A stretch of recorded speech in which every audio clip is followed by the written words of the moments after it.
শক্তিশালী রাষ্ট্র নরেন্দ্র দামোদর দাস মোদীর নেতৃত্বে। মির্জা ফখরুল কইছে না পশ্চিমা শক্তি বিএনপি ক্ষমতায় দেখতে চায়, মনে আছে না? আবার শোনেন, বিএনপিকে দেখতে চায় এখন আন্তর্জাতিক বিশ্ব এবং বাংলাদেশের মানুষ। আচ্ছা, আপনাদের মনে ইচ্ছা আছে না ভারত কাকে বাংলাদেশে ক্ষমতায় দেখতে চায়? আমি আজ দেখামো ভারত কাক ক্ষমতার দেখতে চায়। কোন ষড়যন্ত্র তত্ত্ব না, একেবারে ফ্যাক্ট দিয়ে দেখামো ইন্ডিয়া কাক ক্ষমতার দেখতে চায়। তাহলে আমগারে কোনটি দেখা লাগবি? যে দেখা লাগবি ইন্ডিয়া মিডিয়ায়, ইন্ডিয়ান বুদ্ধিজীবীদের কথায়, ইন্ডিয়ান পলিটিশিয়ানদের কথায়, তাদের ডিপ্লোম্যাটিক ভাষায়, আর দেখা লাগবি আন্তর্জাতিক থিঙ্ক ট্যাঙ্কের নিরপেক্ষ বক্তব্যে। আসেন দেখি ইন্ডিয়ান মিডিয়া থিঙ্ক ট্যাঙ্কি কি করছে। থিঙ্ক ট্যাঙ্কি শুনলে আমার আবার গুয়ের ট্যাঙ্কের কথা মনে হয়ে যায়। যাই হোক, আসেন দেখি। প্রথমে দেখি টিভিএস এর একটা স্টোরি।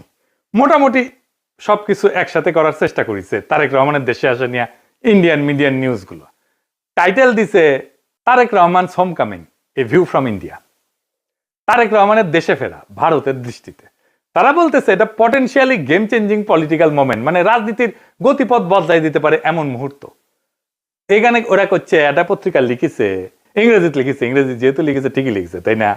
এটা বাংলা করলে বোঝা যায় সাম্প্রতিক কিছু ইঙ্গিত থেকে বোঝা যাচ্ছে যে বিএনপি এবং ভারতের মধ্যে সতর্কভাবে সম্পর্ক পুনর্গঠনের একটা সম্ভাবনা তৈরি হয়েছে, যা দুইটা সাম্প্রতিক ঘটনার উপরে ভিত্তি করিয়া। প্রথমত উল্লেখ করা হয়েছে যে ডিসেম্বরের শুরুতে ভারতের প্রধানমন্ত্রী নরেন্দ্র মোদী খালেদা জিয়ার অবনতিশীল স্বাস্থ্যের বিষয়ে উদ্বেগ প্রকাশ করেন এবং সব ধরনের সহায়তা দেওয়ার প্রস্তাব দেন। এর জবাবে বিএনপি দ্রুতই প্রকাশ্যে এই উদ্যোগকে স্বাগত জানায় এবং মোদীর প্রতি তাদের আন্তরিক কৃতজ্ঞতা প্রকাশ করে।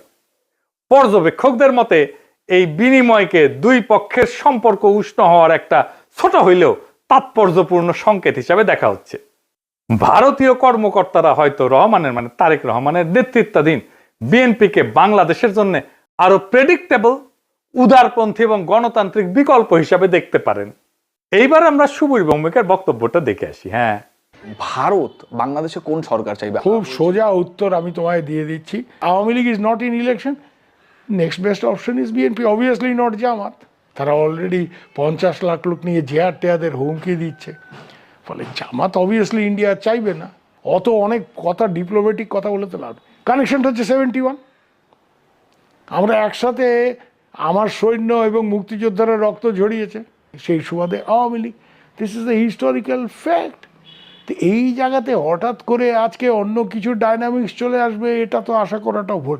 কিন্তু যে গভর্নমেন্ট আসবে তার সাথে ইন্ডিয়াকে তো ডিল করতে হবে। দেখেছেন? এবার আরেকটা স্টোরি দেখি। ঢাকার রাজনীতি শেখ হাসিনার বাইরে সরে যাওয়ায় ভারত হাত বাড়াচ্ছে বাংলাদেশ জাতীয়তাবাদী দলের দিকে। এখানে বলা হয়েছে মোদী যে খালেদা জিয়ার স্বাস্থ্যের খোঁজ নিচ্ছে সেটা হইতেছে সিগন্যাল যে বিএনপির সাথে এনগেজ হইতেছে ইন্ডিয়া হাই লেভেলে। বুঝে চাও?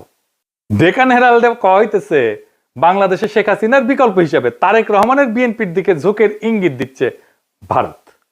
তো এই যে সম্পর্ক, এটা অনেক আগে থেকে শুরু হয়েছিল। এইটা ইন্ডিয়ান ফরেন মিনিস্ট্রির ব্রিফিং এ একটা প্রশ্ন ওঠে, একজন জার্নালিস্ট এটা প্রশ্ন করে। এইটা প্রথম আলো রিপোর্টেই আসছে। এটা বলতেছে, একজন সাংবাদিক প্রশ্ন করেন 2018 সাল থেকে ভারত লন্ডনে অবস্থানরত বিএনপির নেতৃত্বের সঙ্গে যোগাযোগে ছিল এমন প্রতিবেদন বিষয়ে, পাশাপাশি বিএনপির কোন নেতা বাংলাদেশে ফেরার আগে ভারতের ক্লিয়ারেন্স নিয়ে কি কোনো আলোচনা হয়েছিল কিনা এ বিষয়ে প্রশ্ন করে। বিএনপির প্রিয় প্রথম আলোতেই এটা আছে, এটা এমনকি ইন্ডিয়ার ফরেন মিনিস্ট্রির ওয়েবসাইটও আছে এই আলাপটা। আর এটা রিপোর্ট করেছে ইকোনমিক টাইমস। এটি করছে নতুন সমীকরণের প্রেক্ষাপটে খালেদা জিয়ার ভারতের প্রতি রাজনৈতিক উত্তরাধিকার নরম হয়েছে। এটা ইংরেজিটা খটোমটো হয়েছে, মানে খালেদা জিয়ার উত্তরাধিকারী ভারতের প্রতি নরম হয়েছে। ডিপ্লোম্যাট একটা রিপোর্ট করেছে, জিয়ার জন্য মোদী আন্তরিক প্রার্থনা জানাইছেন এবং বলছেন যে ভারত বিএনপি চেয়ারপারসনকে, যিনি সংকটজনক অবস্থায় আছেন, সম্ভব সব ধরনের সহায়তা দিতে প্রস্তুত। জিয়াকে পাঠানো তার বার্তাটি শুধু সৌজন্যতার সীমায় আটকে নাই বলেই মনে হয় এবং অঞ্চল জুড়ে বিশ্লেষকরা দ্রুতই এর রাজনৈতিক গুরুত্ব অনুধাবন করেছেন। এটি ব্যাপকভাবে প্রতীকী হইলেও সচেতনভাবে কূটনৈতিক উদ্যোগ হিসেবে ব্যাখ্যা করা হয়েছে। একটি সংকেত যে ভারত বাংলাদেশের পরবর্তী সরকারের সঙ্গে উষ্ণ সম্পর্ক গড়ে তুলতে প্রস্তুত, যা এই মুহূর্তে জিয়ার বিএনপি গঠন করতে পারে বলে মনে হইতেছে। দা উইক বলছে, কেন তারেক রহমানের ফেরা ইন্ডিয়ার জন্য খুশির খবর। তারাই লিখেছে, খুব ইন্টারেস্টিং রিপোর্ট করছে ইন্ডিয়ান এক্সপ্রেস। এটা প্রিমিয়াম কন্টেন্ট, মানে আপনাকে টাকা দিয়ে পড়া লাগবে। শিরোনাম হইতেছে, দশকের পর দশক প্রতিক্রিয়াশীল নীতির পর ভারতের প্রতি নিজেদের অবস্থান পুনর্নির্ধারণের সুযোগ পেয়েছে বিএনপি। বাবা, মেলা সুযোগ দিছে, তারা কি এই মুহূর্তটি কাজে লাগাতে পারবে? একদম শেষে বলছে, ভবিষ্যতে যদি ফেব্রুয়ারি নির্বাচনে বিএনপি জয় হয়, তাহলে ভারতের যে বিএনপির সঙ্গে তখন কাজ করতে হইতে পারে, সেই বিএনপি নিঃসন্দেহে আগের চেয়ে ভিন্ন হবে, নিঃসন্দেহে আগের চেয়ে ভিন্ন হবে, এবং সম্ভবত সহযোগিতার ক্ষেত্রেও আরো বেশি অনুকূল এবং গ্রহণযোগ্য হবে। আবার একটা জিনিস কথা বলছে, খুব ইন্টারেস্টিং কথা। বিএনপি স্ট্র্যাটেজি ঠিক করে দিচ্ছে। বিএনপি এই পথে কতটা অগ্রসর হবে তা অনেকটাই নির্ভর করবে দলটির পপুলিস্ট আবেগকে তুষ্ট করার প্রয়োজন এবং একই সঙ্গে রাজনৈতিক পরিসরটা জামাতের হাতে ছেড়ে না দেওয়ার কৌশলগত হিসাবের উপরে। বিশেষত গত এক দশকের বেশি সময় ধরে রাজপথের শক্তির উপরে নির্ভর করার অভিজ্ঞতার পর একই সঙ্গে বিএনপিকে সবসময় সচেতন থাকতে হবে আওয়ামী লীগের ক্ষমতায় ফেরার পথ তৈরির প্রচেষ্টা সম্পর্কে। শেষ পর্যন্ত ইতিহাস বলে দেয়, যদি বিএনপি 15 বছর ধরে প্রায় গোপন অবস্থায় থেকে নেতৃত্বের একটা বড় অংশ নির্বাসনে বা গৃহবন্দী থাকা সত্ত্বেও আবার জাতীয় রাজনীতির কেন্দ্রমঞ্চে ফিরে আসতে পারে, তবে আওয়ামী লীগও ঠিক তেমনটাই করতে সক্ষম। মানে বলে দিতেছে, মনে রেখো, আওয়ামী লীগ আবার ফিরে আসতে পারে। বাংলাদেশের রাজনীতিতে আওয়ামী লীগকে সমঝে ছিল। এবার দেখি ইন্ডিয়ানদের বিদেশি পোর্টালে কি বলছে বিএনপি নিয়ে। ইউরেশিয়া বলতেছে, ইংরেজি যেহেতু কইছে ঠিকই কইছে, তাই না? ভারত এবং বিএনপি উভয় উগ্র ইসলামপন্থী জামাত ইসলামীকে দূরে রাখার বিষয়ে আগ্রহী। এর লক্ষ্য হইল ভারত বাংলাদেশের সাথে ক্ষতিগ্রস্ত সম্পর্ক পুনর্গঠন করা এবং নিষিদ্ধ আওয়ামী লীগের রাজনৈতিক বৈধতা পুনঃপ্রতিষ্ঠার জন্য একটা সুযোগ সৃষ্টি করা। বুঝতে চাও? মানে আওয়ামী লীগকে আবার ফিরে আনার সুযোগ সৃষ্টি করার জন্য বিএনপির সাথে কাজ করবে ইন্ডিয়া। এবার দেখে আন্তর্জাতিক সংস্থার রিপোর্ট, ইন্টারন্যাশনাল ক্রাইসিস গ্রুপ, এটা একটা স্বাধীন অলাভজনক প্রতিষ্ঠান, আন্তর্জাতিক সংস্থা বলে বলা হয় আর কি। এটা নিরাপত্তা বিশ্লেষণ করে, রাজনৈতিক অস্থিতিশীলতা নিয়ে রিপোর্ট ছাপে, বিশ্বজুড়ে সংঘাত এটা নিয়ে রিপোর্ট ছাপে। তারা গবেষণাও করে, মাঠ পর্যায়ে তথ্য, কূটনৈতিক নেটওয়ার্ক এবং বিভিন্ন দেশের রাজনৈতিক পরিস্থিতি নিয়ে রিপোর্ট প্রকাশ করে। এবং এই ইন্টারন্যাশনাল ক্রাইসিস গ্রুপ ভারতের উপর নিয়মিত রিপোর্ট প্রকাশ করে, বিশেষ করে কাশ্মীর, দক্ষিণ এশিয়ার নিরাপত্তা, ভারত পাকিস্তান সম্পর্ক, মানবাধিকার এবং আভ্যন্তরীণ রাজনৈতিক উত্তেজনা নিয়ে। এরা লিখিচ্ছে, এটিও মনে হয় যে বাংলাদেশের রাজনৈতিক শক্তিগুলোর মধ্যে এই দলটি ভারতীয় স্বার্থ এবং উদ্বেগকে সম্মান জানাতে সবচেয়ে বেশি আগ্রহী ও গ্রহণযোগ্য অবস্থানে রয়েছে। অতীতে দলটিকে প্রায় ভারত বিরোধী হিসেবে দেখা হইলেও সাম্প্রতিক সময়ে তারা নিজেদের অবস্থান সংযত করার উদ্যোগ নিছে, জামাতে ইসলামের সঙ্গে দূরত্ব সৃষ্টি করছে এবং আওয়ামী লীগ যে ধর্মনিরপেক্ষ রাজনৈতিক পরিসরটি আগে দখলে রেখেছিল তার একটি অংশ দখলের দিকে অগ্রসর হয়েছে। বুঝছাও? আচ্ছা, এইবার আসেন বাংলাদেশের ভিতরে ইন্ডিয়ান ইন্টারেস্ট কি বলে সেটা দেখি।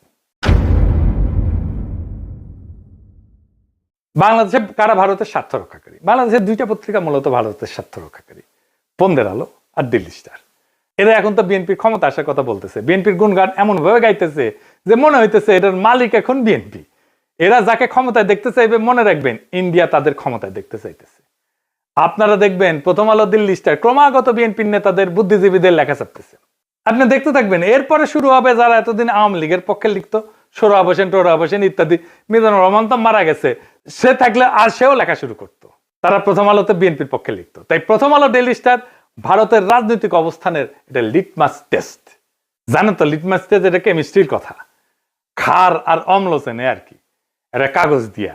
তাহলে এখন মনে হইতেছে প্রথম আলো, দিল্লি স্টার বাংলাদেশে থাকাই উচিত। এত সহজে ইন্ডিয়ার অন্দর মহলের খবর আমরা কিভাবে পাবো? ওদের কাছ থেকে যেটা পাবো সেটাই বুঝে নেবো এটা ইন্ডিয়ান খবর। আপনি দেখেন 2025 নিয়ে একটা ছবি আঁকছে প্রথম আলো, এর মধ্যে প্রথম আলো, ডেইলি স্টারে আগুন নিয়ে তো কান্নাকাটি আছে, কিন্তু সবচেয়ে উজ্জ্বল ছবিটা তারেক রহমানের। উনি ভার্চুয়াল থেকে রিয়েল হইতেছেন আর যাইতেছেন উড়িয়া ভোটের বাক্সের দিকে। পিছে তারেক রহমানের বিড়ালের ছবিও আছে। প্রফেসর ইউনূসের পাশে গরিলা দুর্মুষ পেটা করিচ্ছে, কিন্তু হাসিনার ছবিটা দাদির মতো নির্মল, কত ভালো মানুষ।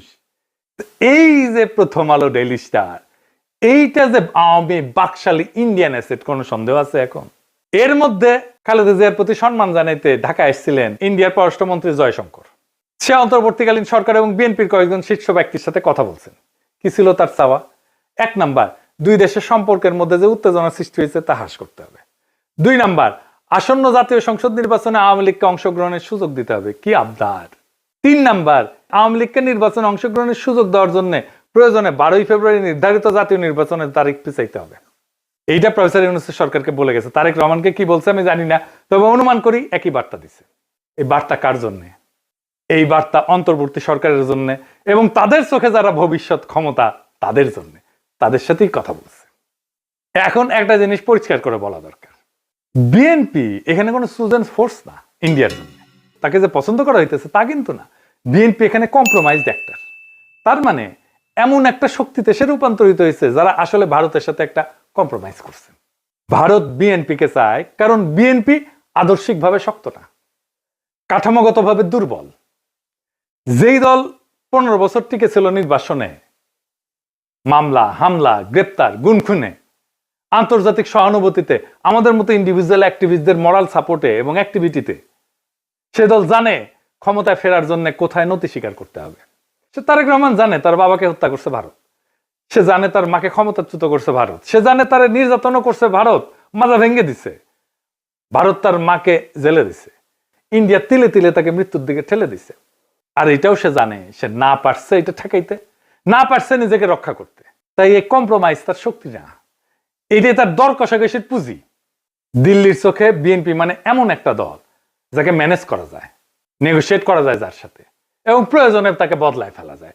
এবং বিএনপিকে ইন্ডিয়া আস্তে আস্তে বদলায় ফেলতেছে, তারে আর একটা আওয়ামী লীগ বানায় ফেলতেছে। আজ ইন্ডিয়ার বিএনপিকে দরকার, কারণ জামাত অতিরিক্ত শক্তিশালী হয়ে গেছে। কাল আওয়ামী লীগ ফিরে আসলে বিএনপি অপ্রয়োজনীয় হয়ে যাবে, কারণ ইন্ডিয়ার কাছে বাংলাদেশে কেউই অপরিহার্য না, এখানে সবাই রিপ্লেসেবল। আওয়ামী লীগ চলে গেছে, এখন ধরেছে বিএনপিকে, বিএনপি চলে যাবে আর একজনকে ধরবে। তাহলে প্রশ্নটা ভারত কাকে ক্ষমতা চায় এটা না, আসল প্রশ্ন হচ্ছে বাংলাদেশ কি আবারও একটা কম্প্রোমাইজড অ্যাক্টরকে নিজেদের ভবিষ্যৎকে লিখতে দিবে, নাকি এইবার এমন একটা রাষ্ট্র বানাইতে চাইবে যাকে ক্ষমতায় রাখতে কারো দরকার পড়ে না। ইন্ডিয়ার দরকার পড়ে না, আমেরিকার দরকার পড়ে না, চীনেরও দরকার পড়ে না, যে নিজের শক্তিতে জনতার শক্তিতে ক্ষমতায় থাকতে পারে। যতদিন এই প্রশ্নের উত্তর না আসবে বাংলাদেশের সরকার বদলাবে কিন্তু রাষ্ট্র বদলাবে না, রাষ্ট্র একই রকম থাকবে। সেজন্যই দেখছেন না সংস্কার করতে চায় না বিএনপি, কারণ কম্প্রোমাইজড অ্যাক্টর দিয়ে কখনোই একটা সার্বভৌম রাষ্ট্র তৈরি হয় না, করা যায় না। ভারত কাকে চায় এটা গুরুত্বপূর্ণ না, প্রশ্ন হইতেছে ভারত যাকে চায় না সে কি টিকে থাকতে পারে কিনা। আমাদের এমন রাষ্ট্র করতে হবে, আমাদের এমন নেতা বাইছে নিতে হবে ইন্ডিয়া যাকে চায় না কিন্তু সে টিকে থাকতে পারে। ইতিহাস একটাই জিনিস দেখাইছে, দিল্লি যাকে ম্যানেজ করতে পারে সে সরকার দেশ চালায় না, সে শুধু সময় পার করে, সে শুধু সম্পদ পাচার করে, সে জনগণকে কেয়ারও করে না, জনগণের ভোটেরও দরকার পড়ে না। আজ দিল্লি যদি বিএনপির দিকে তাকায় তাহলে সেটা ভালোবাসা না, সেটা দিল্লির প্রয়োজনই। কাল প্রয়োজন বদলাইলে ইন্ডিয়ান ন্যারেটিভ বদলাবে, ইন্ডিয়ার পার্টনার বদলাবে, ইন্ডিয়ার ভালোবাসাও বদলাবে, মানুষ বদলাবে না। তাই আজকে সিদ্ধান্ত বিএনপির না, আওয়ামী লীগের না, ইন্ডিয়ান না, আজকে সিদ্ধান্ত বাংলাদেশের। আপনি কি এমন একটা রাষ্ট্র চান যে এইখানে সরকার ঢাকায় কিন্তু সেই সরকারের সার্ভাইভাল দিল্লিতে, নাকি এমন একটা রাষ্ট্র চান যাতে টিকায় রাখতে কারো প্রয়োজন পড়ে না সাহায্যের? এই প্রশ্নের উত্তর না পাওয়া পর্যন্ত বাংলাদেশে কোনো পরিবর্তন হবে না, শুধু ম্যানেজমেন্ট বদলাবে। আগামী নির্বাচন এই ম্যানেজমেন্ট বদলানোর নির্বাচন না, এটা আসল পরিবর্তনের নির্বাচন, ইন্ডিয়ার বলয় থেকে বাইর হওয়ার নির্বাচন। সেই নির্বাচনে বিজয়ের লক্ষ্যে আগান। আমাদের বর্ষা বিপ্লবের অসমাপ্ত কর্তব্য সম্পাদন করতে হবে এবং আমরা এমন কাউকে ক্ষমতায় বসাবো না যাদেরকে ইন্ডিয়া পছন্দ করে, যাদেরকে প্রথম আলো পছন্দ করে, যাদেরকে দিল্লি স্টার পছন্দ করে। আমরা এমন কাউকে ক্ষমতায় আসবো যারা প্রথম আলো, দিল্লি স্টার, ইন্ডিয়া সবার চোখে চোখ রেখে বাংলাদেশের মানুষের সাথে লড়াই করতে পারবে। ইনকিলাব জিন্দাবাদ।